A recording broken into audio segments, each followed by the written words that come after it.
Hello, ladies and gentlemen, welcome back to the channel. My name is Mark Roden, and in today's video we are going to be going over some car guide term. Oh my god, I forgot to fix my mirror. No, we already started now, baby. We can't stop. This mirror, I accidentally hit this. This is, by the way, holy moly, this is how weird the weather is up north. Literally 2 days ago, I accidentally messed up my mirror because I was getting snow off my car because it had just snowed the night before, and I hit it and I forgot to fix it. So now my driver's side mirror is really messed up. And now today, it's 80 degrees out and I have the AC on and I'm sweating in my car. Given I do have a sweatshirt on because I overdressed a little bit, but like that's how weird the weather is up here. But either way, today we're going to be going over some car guide terms, and I kind of want to make this a little bit of a series. So here's what we're going to do, right? We have a great community on this channel. I love this community. We have young people that want to learn and older people that want to teach, and it's great. I see so many comments on my channel of people being like, hey, what do you guys think I should do here? And older guys reply with an answer, and almost always those answers are really supportive and really good answers in my opinion. So I love that. So this is what I want to do. Today we're going to be doing the absolute basics. These are going to be terms that if you are a car guy, you're probably going to look at them and be like, people don't know what that means, but they don't. These are going to be the most basic terms, the easiest terms. And what I want you guys to do, what I challenge y'all boys to do, is if you're new and you're learning, to just sit back and learn. And if you're old and you already know all these things, to leave me comments of other terms that you believe they should use, they should learn for part 2. That's what I want, okay? I'm not a guy that, you know, sits there and is always like, man, leave a comment and like and subscribe and twiddle your ball sack if you enjoyed. I don't do that stuff, but today I do want to ask for your guys' help for terms for the next video. But anyway, let's get into it. I've already wasted probably like 3 minutes of your time. Either way, first up is a pretty big one nowadays, but realistically it wasn't back then. JDM. What does JDM mean? I see so many people use the term JDM and 90% of them don't know what it actually means. It's just a term to say that a car was built for the Japanese market. That's absolutely it. There's one for every single one. USDM is obviously the United States domestic market. JDM is Japanese domestic market. There's, I think it's AUDM for the Australian domestic market, CADM, I think, for the Canadian domestic market, but every country has one, and literally all that it means is that a car was built to be sold in that country. That is absolutely it. There are JDM cars out there that are Kias. I know, it's mind-blowing, but that's how it works, because if there's well, I don't know if Kia is actually sold in Japan, so don't quote me on that, but if they do sell Kias in Japan, and they have Kias over there, you know, Kia's a bad example. Let's use Buick, because I'm pretty damn sure Buicks are sold in Japan. I know they're sold in China, so I'm pretty sure they're sold in Japan. So there are Buicks out there that are JDM Buicks, and the only reason why they are JDM and not USDM is because they are built to meet the regulations, to meet the standards, and are built to be sold in Japan. When they build that car, they're thinking to themselves, this car is going to be sold to a Japanese buyer, a Japanese person in Japan is going to own this car. That's all that it makes a car JDM. Your car being Japanese, like my Integra, my 350Z, does not mean it's JDM. Is it okay to say that it's JDM? Absolutely, I say it all the time. I say I have a JDM car literally all the time because it's just so much easier and a cooler way of saying it. So I have nothing against people that go around saying their cars are JDM, but realistically speaking, 99% of our cars that we claim are JDM are not actually JDM. They're USDM cars. They were built to be sold in the United States. It does not matter if the car is built in Japan and then it's shipped over to the United States. If it's built for the United States, it's a USDM car. The only way really that you're gonna be able to buy and own a JDM car in America is if you get it imported. That's it. That's pretty much the only way, because if not, you have to buy it in Japan. Anyway, next thing. I mean, that one's always annoying and confusing, but people get it always messed up, and even after explaining it, I feel like people are still going to get it mixed up in this video, but that's kind of how it means. It's just a term that people use to describe what country that car is going to and being sold in. But anyway, next up is FB Marketplace. What in the world is FB Marketplace? You don't even have to be a car guy to know what this means, but some people don't, and so it's pretty much the stomping grounds right now for buying and selling stuff, whether it's cars or honestly just about anything. I would say its main thing is cars and motorcycles and boats and trucks and things like that, but there are people that sell absolutely anything on Facebook Marketplace, and that's what the FB stands for, by the way. Facebook. It's just a subsection of Facebook where you can. Oh my god, I thought that was my car making noise. I was like, what is wrong with my car? But it's the motorcycles. But yeah, it's just a subsection of Facebook where you can buy and sell things. it's a marketplace on Facebook. That's what it says. In order to get to it, by the way, because I know people are gonna be like, well, how do I use that? It's what I use for all my videos, in case you didn't know. But yeah, I know people are gonna be like, well, how do I get to that? How do I use it? You just go on Facebook, and then you go to like the little tab where it shows you all the different areas you can go to. You can get like your messages, you can go to your whatever, I don't know. I literally only use Facebook for Marketplace, so I don't know anything else that they have on there. But yeah, you go to that little section, it'll say Marketplace, you click on it, you search up what you want to buy, and bada boom, bada bing, it'll pop up. It's free, and that's kind of the reason why people like it. We used to like Craigslist, but Craigslist started charging people money to put listings up, and so now nobody really uses it anymore. So now it's all Facebook Marketplace, partner. But yeah, it's just the stomping grounds where people buy and sell cars. That's pretty much it. If people are saying stuff about Facebook FB Marketplace, now you know. Or if they just say Marketplace, sometimes that also means Facebook Marketplace. Although that's kind of weird because everywhere that you buy and sell a car is technically a marketplace. It's kind of how that works. But either way, that is what FB Marketplace stands for. Next thing, FBO. This one's definitely a little bit more, I would say, in line of like, you got to be a car guy to actually care about what this means. Definitely more advanced than the other terms in this list. FBO stands for full bolt-ons. And what does that mean? Well, when you modify a car, there are a lot of things on it that, when you modify a car for performance, I should say, in terms of like horsepower gains, torque gains, stuff like that, there are a lot of things on it that are just plug and play, pretty much, like Legos. Things like the exhaust, your intake, your radiator, if your car's turboed, your intercooler, fuel injectors, catch cans, things like that are considered a bolt-on item. So they're full bolt-ons. The term bolt-on is kind of weird. People have a different definition of what bolt-on means depending on who you ask. But pretty much anything that doesn't involve you having to open up the motor and actually do a modification to the inside of your engine is, in my opinion, considered a bolt-on modification. If you're into the motorcycles, and you probably already know this kind of stuff because of slip-on exhausts. It's kind of like the same thing.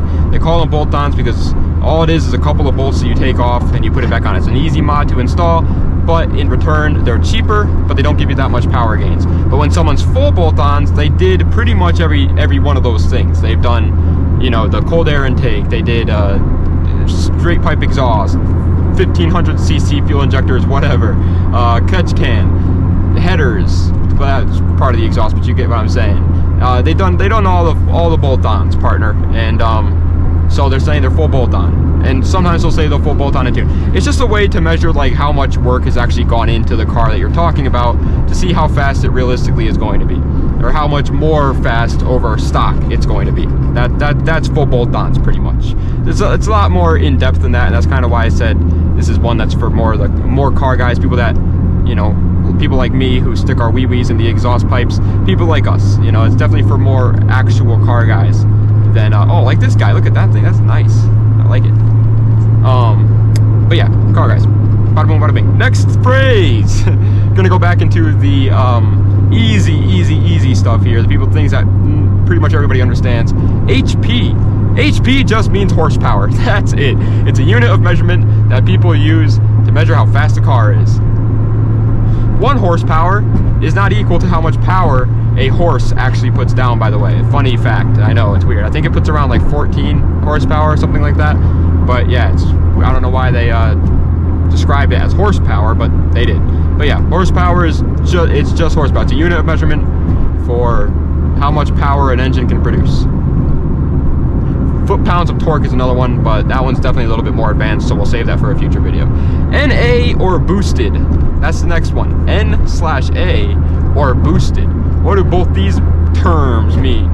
Forced induction is the politically correct scientific term that all the vegans are going to start using nowadays when they start hearing about this. But I like to call it boosted because I'm a boosted boy.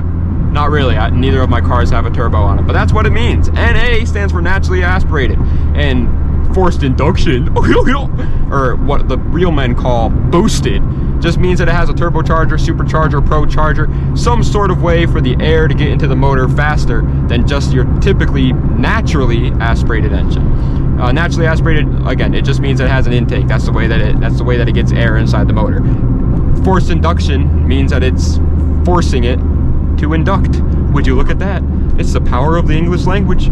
But yeah, no, it's if your car doesn't have a turbo, if your car doesn't have a supercharger, or if your car doesn't have a pro charger, chances are, by the way, your car doesn't have a pro charger if you're asking what boosted means.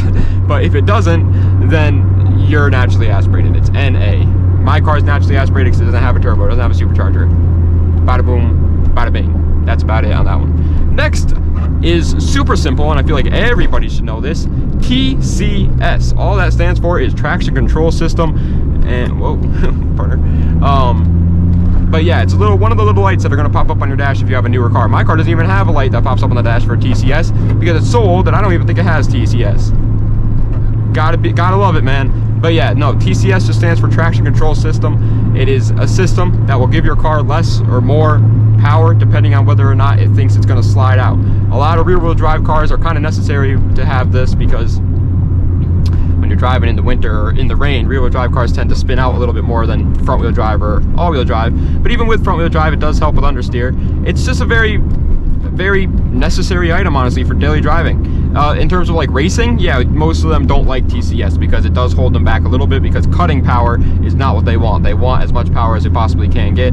But in terms of just daily driving, it's always pretty useful. It's just gonna help you out in case you ever accidentally give it too much gas going into a corner or something like that.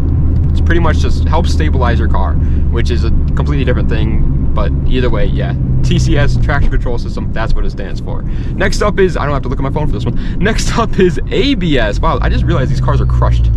I just noticed. Is that a Pinto on the top? Look at that. I can't see, I can't tell if you guys can look at it or not. But is that a Ford Pinto up there? Can you guys tell? It kind of looks like one. If that's the case, I'm kind of worried to be back here because it might blow up in my face. Either way, ABS, partner. What does ABS stand for? ABS is your air braking system. Air brake assist, air brake system. Everybody has a. Just kidding. It's not air brake system. That's what's on trucks. It's called anti-lock brake system. Okay, anti-lock brake system does exactly what it sounds like. It's a system that helps your brakes from not locking up. When you slam on your brakes when you're coming up to a car, if your brakes lock up, it's actually not what you want, despite what people may believe. Trust me, for the longest time, I thought, oh well, why wouldn't you want your brakes to just lock up the wheels and have the car come to a direct stop? Because it doesn't get traction that way. And believe it or not, when it's stopping, it needs traction. It needs traction to slow itself down. It's not gonna. If your tires are just skirting across the road, it's not gonna do anything. It's kind of like how when you're driving in the snow and your tires aren't making contact with the ground because there's no traction there. No matter how much you press on the brakes, the car's just gonna continue to slide because it's not making traction. It can't stop if the tires are just cruising over the top of it. So anti-lock brake system stops that from happening pretty much. So when you slam on your brakes, instead of the car's tires completely locking up, it'll just slow them down. If you turn the anti-lock braking system off, again, it is faster on most cars if you're racing, but most people don't need that because they're not racing. They're just daily driving their car. And so anti-lock brakes is a very nice feature to have for a daily driver. My brakes, by the way, speaking of brakes, are awful. If you hear that noise and you're like, what is that? That's me neglecting my car. Yippee. Anyway, final thing, this one's super easy but super necessary again, is a three-parter. All AWD, FWD, or RWD. What do all those weird, I always hear Mark say those in his videos. RWD, it's front wheel drive, rear wheel drive, or all wheel drive. There's also another one called 4WD, which is four wheel drive. And then there's 4x4, which is 4x4. Ting tang, walla walla bing bang. Four-wheel drive is pretty much very, oh my god, look at that 300ZX. God, I love those cars. He gave me a thumbs up too. He likes my car. Yeah, man. God, I love the Z32s, man. Either way, yeah, that's pretty much what it means. FWD is front-wheel drive, RWD is rear-wheel drive, AWD is all-wheel drive. All that it means for people that are wondering, those guys look like they are arguing. Wow, I hope they shoot each other. All that it means for people that are, okay. Yeah, all right. Anywho, I feel like he should be in the carrying school children car, but anyway, it's just where your power goes. So when you press on the gas, your power has to go somewhere, obviously. There's a transmission and then a drive shaft. Unless it's front wheel drive, Well, there's just axles there. There's no drive shaft there. Either way, it goes through a whole little combination of things. I could explain that, but again, nobody's going to care about all that because you're not really a car guy. And it's just where your power goes. When you press on the gas, if your car is FWD, the 2 front wheels will give power. Your 2 back wheels are just getting pulled along pretty much. Rear wheel drive, RWD, it's the difference. It's the opposite. I mean, the power goes to the 2 back tires and no power goes to the front tires, and the front tires are just getting pushed along and just rolling pretty much. And then AWD, the power goes to all 4 tires. So you may think to yourself, well, it sounds like all-wheel drive is just better in absolutely every scenario, and it is starting to get to that point, to be honest. Like, it kind of hurts me to say because I love rear-wheel drive, but in older cars I would definitely say no. A lot of the time I would say, if you're racing, again, if you're just daily driving, yes, I would recommend all-wheel drive. All-wheel drive is a lot heavier, so it will have worse fuel economy than something like a front-wheel drive or rear-wheel drive car is. If you're worried just about fuel economy, go with a front-wheel drive car. That's what Camrys, Civics, Corollas, that's what they all have, because it's the best for fuel economy. All-wheel drive is just a good package all around. And the rear-wheel drive is for the sports cars. That's for the people that want to go fast, people that want to have fun. That's all, except for that, because that's a sports car and it's all-wheel drive. It's called the WRX. But yeah, either way, that's what it means. RWD is rear-wheel drive, FWD is front-wheel drive, and AWD is all-wheel drive. And that's pretty much it though, guys. I gotta get my haircuts right up here. Gonna go get my hair cut. I hate getting my hair cut so bad. It's just so, like, I never know what to talk about in the chair. I just sit there in the chair and I'm like, oh, wonderful weather we're having, right? And it's like -10 degrees out, and they're like, no, it's not wonderful weather. And I'm like, sure, I'm just trying to make small talk. Yeah, I don't know what to say. Like, I don't like talking to you. Do you like cars? No, not really. Actually, as a matter of fact, I like Teslas. I really enjoy those because I like to save the earth. And then it's like, I don't even want to be here anymore because now you're an idiot. I don't know. I hate getting my freaking haircut. I wish I knew like a friend or something that knew how to cut hair. But nope, gotta go to cost cutters and cut the cost, I guess. I don't know what they were thinking of with that freaking name. It's awful. Anyway, thank you guys so much for watching. I appreciate it. Hope you guys learned something. If you already know all these things, which chances are if you watch the wonderful, glorious Mark Roden channel, you already do know all these things. Then again, I urge you to leave a comment for a term to be used in the next video, because I want to make more of these videos. I want to help people out, man. I want to help people learn. And it gives me something to talk about when I do a Mark Roden driving and talking video, which I like doing the Mark Roden driving and talking videos. By the way, no, I'm not getting my hair cut at Lowe's, believe it or not. You may think, oh wow, this guy's gonna get his hair cut with a freaking buzzsaw. No, partner, it's right over here. But yeah, if you have any other,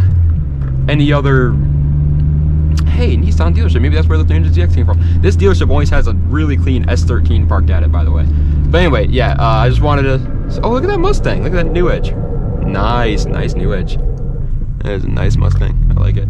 Anyway, thank you guys so much for watching. I'm getting distracted, Camaro. I hope you guys enjoyed. Das Vidania, and have a nice night.